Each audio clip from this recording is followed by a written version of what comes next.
안녕하세요, 조건입니다. 오늘 전해드릴 시승기는 스즈키 브이스트롬 1050DE입니다. 스즈키 브이스트롬 1050DE는 저희가 작년에 에이크마와 그리고 프리뷰를 통해서 컨텐츠로 보여드린 적이 있는데요. 바로 지난해 인터모트 쇼에서 공개가 되었던 모델입니다. 기존의 브이스트롬 1050 XT를 기반으로 프런트에 21인치 휠을 채택하면서 오프로드 주파성이 더 높은 그리고 투어링의 영역을 확장하는 컨셉트로 등장한 모델인데요. 저는 개인적으로 브이스트롬 100 XT를 굉장히 만족하고 탔었기 때문에 이 브이스트롬 1050D에 대한 기대가 더 컸습니다. 그리고 저는 1050D에 더 많은 기대를 한 이유가 있었습니다. 최근에 많은 브랜드에서 자사의 어드벤처 모델들을 프런트에 21인치 휠을 채택하고 많이 출시를 하고 있는데, 그 이유는 바로 올로드에서도 더 투어링의 영역에서 더 편안함을 주고 또 오프로드에서도 조금 더 나은 주파성을 가지면서 온로드와 오프로드를 넘나드는 그 어드벤처 모터사이클에 필요한 그 투어링 영역이나 편안함을 더 갖추게 된 그런 특징이 있기 때문인데요.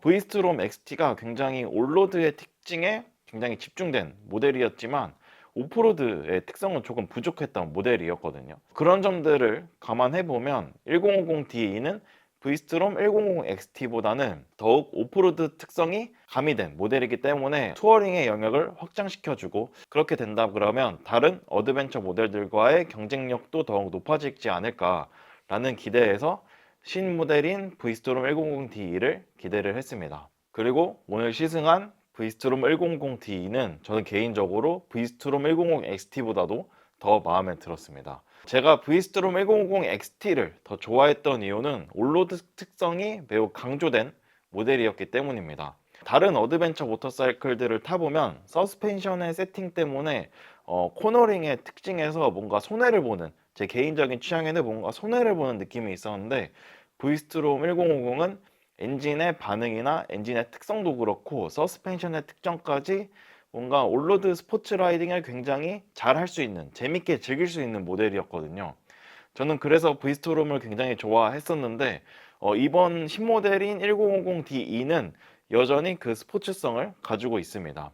서스펜션 특징부터 말씀드리면, 서스펜션은 XT보다는 더 부드럽습니다. 이유는 서스펜션 자체의 길이가 늘어나고 또 서스펜션 자체의 댐핑도 더 부드러워졌고 또 서스펜션의 운동 범위가 더 늘어났기 때문인데요. 그리고 21인치 휠을 갖고 있으면서 19인치 휠보다 올로드 코너링 성능이 손해를 볼 것이라고 예상을 했지만, 브이스트롬 1050D는 그런 부분에서 손해 없이 여전히 코너에서 빠르고 재밌게 달릴 수 있었습니다.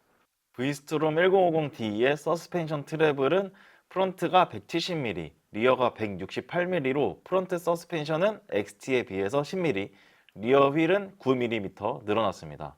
그리고 최저 지상고는 30mm가 차이가 나는데요. 그리고 프론트 서스펜션의 각도를 더 멀게 2도 10분가량 조정을 하고, 그리고 더 긴 스윙암을 채택을 하면서 휠 베이스가 늘어났는데요. 그래서 서스펜션만 늘린 게 아니라 이 레이크와 스윙암의 조정으로 휠 베이스까지 같이 늘어나면서 21인치 휠 채택에 따른 그런 밸런스 변화에 대응을 했습니다.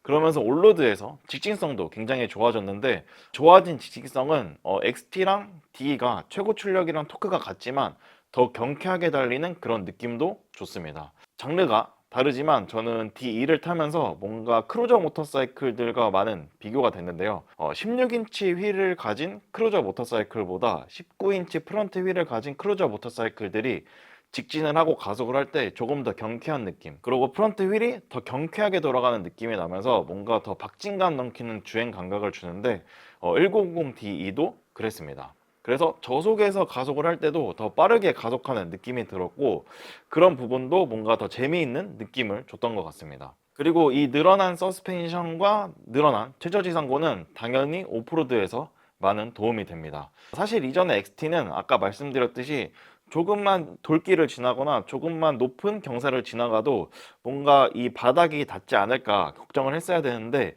D2는 조금 빠르게 그리고 조금 더 경사가 있는 노면을 지나가도 바닥이 닿을 걱정을 하지 않았고요. 또 그런 부분에서 굉장히 원활하게 주행을 편하게 할 수 있었습니다. 사실 브이스트롬은 경쟁 모델들과 비교해서도 바이크의 무게가 무겁습니다.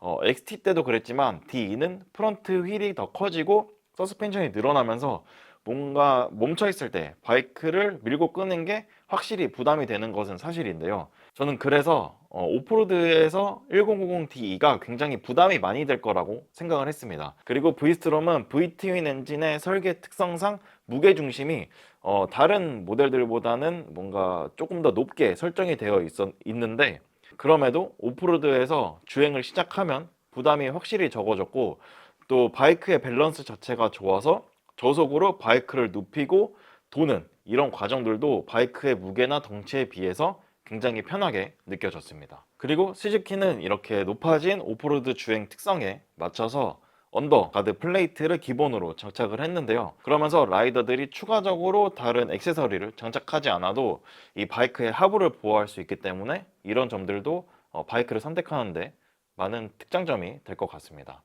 그리고 기존의 1050 XT에서도 굉장히 좋았던 것은 V스트롬은 굉장히 다양한 전자장비를 갖고 있다는 점인데요.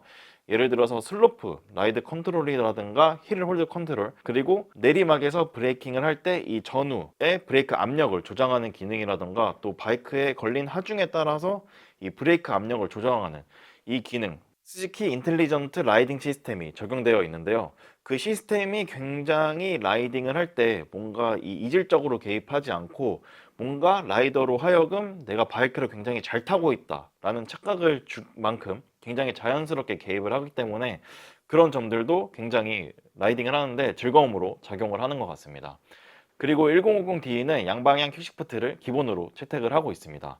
V스트롬의 엔진은 최고 회전수가 10,000 RPM 정도밖에 되지 않기 때문에 사실 엔진의 회전도 굉장히 빠른 특성을 갖고 있어서 변속을 자주 해주면서 타는 것이 즐겁고 또 그렇게 될 수밖에 없는데, 퀵시프트를 갖고 있으면서 변속을 하는데 굉장히 많은 도움을 줬고, 더 스포티한 라이딩을, 올로드 라이딩을 하는데도 더 많은 즐거움을 줬습니다.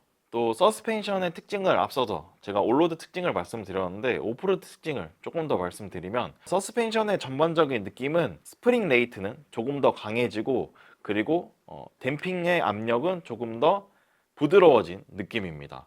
그래서 오프로드에서도 그렇고 올로드에서도 서스펜션이 굉장히 빠르게 움직이면서 노면을 추종하고 부드럽기 때문에 라이더에게 충격을 전해주는 느낌은 적은데요. 그래서 탄탄하면서도 부드럽게 주행을 할 수 있고 그 밸런스가 굉장히 잘 갖춰진 느낌입니다. 다만 아쉬운 것은 댐핑이 조금 더 부드럽다 보니까 오프로드에서 조금 더 세게 진입을 하게 되면 서스펜션이 조금 많이 움직이는 느낌이 들고요. 또 올로드 코너링에서 프런트에 하중을 많이 걸게 되면 뭔가 21인치 휠에 더 큰 휠 때문에 프런트 휠이 약간 많이 눌리는, 타이어가 많이 눌리는 느낌이 들게 되는데, 프런트에도 그렇고 리어에도 조절식 서스펜션이 적용되어 있기 때문에 그건 개인 취향에 맞춰서 조절을 하시면 충분히 그 서스펜션의 조절 범위 안에서 충분히 조절이 가능할 것으로 예상이 됩니다.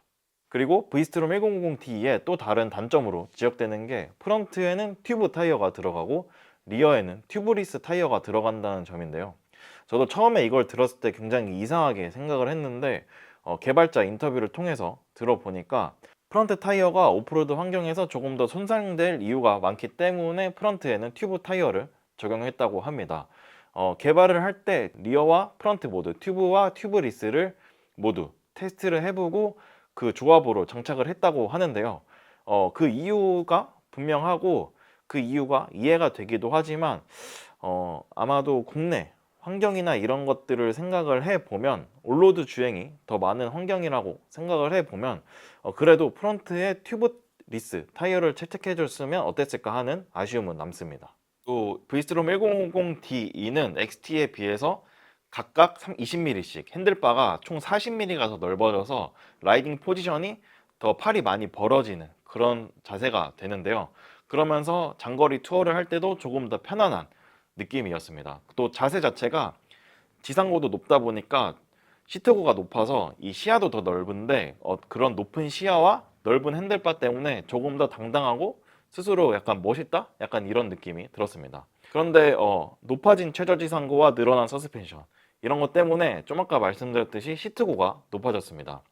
1050 XT 같은 경우에는 최고 높이가 860mm인데 DE는 880mm입니다. 그래서 많은 분들이 이 높아진 시트고를 많이 부담스러워 하실 것 같아요.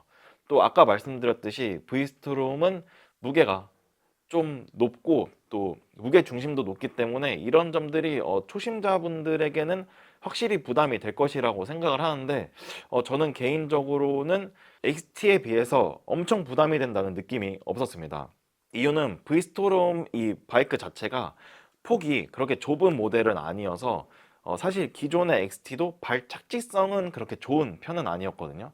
그래서 발 착지성에서 차이가 있지만 결국에는 발 뒤꿈치가 닿지 않는 것은 똑같기 때문에 조금 더 마음의 여유를 갖고서 접근을 해 본다면 그 부담감은 확실히 덜 할 것 같고요. 또 스즈키에서 로우 시트 옵션도 마련해 놨습니다. 로우 시트 옵션을 장착하게 되면은 850mm로 시트고가 낮아지게 되는데요. 그러면은 확실히 880mm의 시트고보다는 발착지성이 조금 더 좋아지기 때문에 아마 그런 부담을 덜 수 있을 것으로 보입니다. 그런데 저는 개인적으로는 기본 노멀 시트를 그냥 장착하고 타시는 것을 또 추천드리기도 합니다. 이유는 로우 시트를 장착하게 되면 아까 말씀드렸듯이 XT와 비슷하게 시트의 폭이 더 넓어지면서 허벅지 안쪽으로 조금 더 시트가 들어오게 되면서 다리가 더 멀어지게 되고, 그러면서 바이크가 정차하면서 발을 내릴 때 조금 더 허둥지둥 하게 되는 그런 느낌이 있거든요. 그래서 발이 닿는 그 면적은 조금 더 적지만 그거에 익숙해진다고 생각을 하고서 저는 그냥 노멀 시트를 장착하고서 타시는 것을 개인적으로는 추천드립니다. 그리고 100D에는 그래블, 트랙션 컨트롤 모드와 오프로드 ABS 모드가 적용이 됩니다. 그래블 모드는 트랙션 컨트롤 오프 모드보다는 조금 더 개입을 하면서 오프로드에서의 약간의 미끄러짐이나 퍼포먼스를 강조해 놓은 트랙션 컨트롤이고, ABS 해제 모드는 리어 ABS만 해제하면서 오프로드에서 리어 슬라이드라든가 이런 것들을 하면서 바이크를 라이더의 의도대로 컨트롤할 수 있게 하는 모드인데요. 그런 개입이나 작동 범위 자체가 굉장히 부드럽고 안정적으로 되어 있기 때문에 아마 1050D로 오프로드 주행을 고민하시는 분들에게 또 도움이 될 것 같습니다. 저희가 시승했던 시승 차량에는 윈드스크린, 조절 키트와 안개등, 그리고 히팅 그립과 로우 시트가 적용되어 있었는데요. 히팅 그립은 확실히 많은 도움이 될 것 같고, 안개등도 장거리 투어를 많이 다니시는 분들에게 도움이 될 것 같습니다. 그리고 인증과 관련된 문제가 있기 때문에 안개등 같은 경우에는 순정 옵션을 사용하시는 것을 추천드리고요. 또 사이드 케이스와 탑박스, 이 케이스 옵션이 장착되어 있었는데 순정 케이스 세트가 브이스트롬 기본 모델에 더 잘 장착되고 또 잘 어울리니까 이 3박스 필요하신 분들은 웬만하면 순정 옵션을 사용하시는 것도 추천드립니다. 그런데 여전히 좀 불편한 점은 있는데 XT 때도 그랬지만 브이스트롬이 이 라이더 시트와 이 뒤쪽에 리어까지의 공간이 그렇게 많지가 않아서 타고 내릴 때 이 사이드 케이스를 잘못하면 계속 발로 차게 되는 경우가 있는데, 그런 점들은 여전히 불편하지만 그럼에도 다른 뭐 제품을 사용한다고 그게 개선되지는 않기 때문에 그런 점들도 참고하셨으면 좋겠습니다. 또 1050 XT와 비교해서 또 DE는 더 작은 윈드 스크린이 장착되어 있는데요. 윈드 스크린 조절 키트로 스크린을 높이면 충분히 바람을 잘 막아주고, 또 스크린의 크기가 줄어들었지만 스크린 높이를 가장 낮게 해놔도 라이딩을 할 때 주행풍이 잘 들어오지 않고 라이더에게 전달되는 주행풍을 굉장히 잘 막아주기 때문에 그런 점들도 장거리 투어를 고려하시는 분들께 추천을 드리고 싶습니다. 1050D는 XT에 비해서 아까 말씀드렸듯이 오프로드 주파성뿐만 아니라 그냥 전반적인 투어링의 성능을 더 높였다고 볼 수 있습니다. 서스펜션도 조금 더 부드러워지면서 저는 오늘 장거리 라이딩을 하면서 그 주행 피로도도 더 적게 느껴졌는데요. 장거리 투어링을 조금 더 고려하는 분들에게는 확실히 D2를 더 추천드리고 싶고요. 하지만 올로드, 스포츠 라이딩을 조금 더 강조된 모델이 여전히 필요하다 하시는 분들은 확실히 XT가 더 낫다고 말씀드릴 수 있을 것 같습니다. 그리고 제가 1050 XT를 처음에 출시했을 때 시승을 했을 때도 그렇고 그 다음에 일상에서 시승을 하면서도 느꼈던 가장 최고의 장점은 바로 가성비였는데요.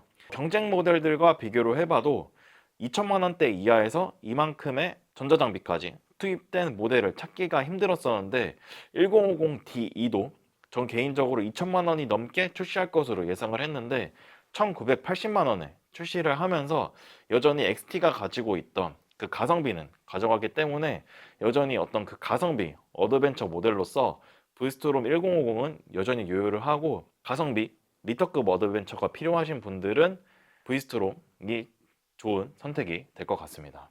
그럼 오늘도 영상 봐주셔서 감사하고 다음에도 또 다른 시승기와 컨텐츠로 뵙겠습니다. 감사합니다.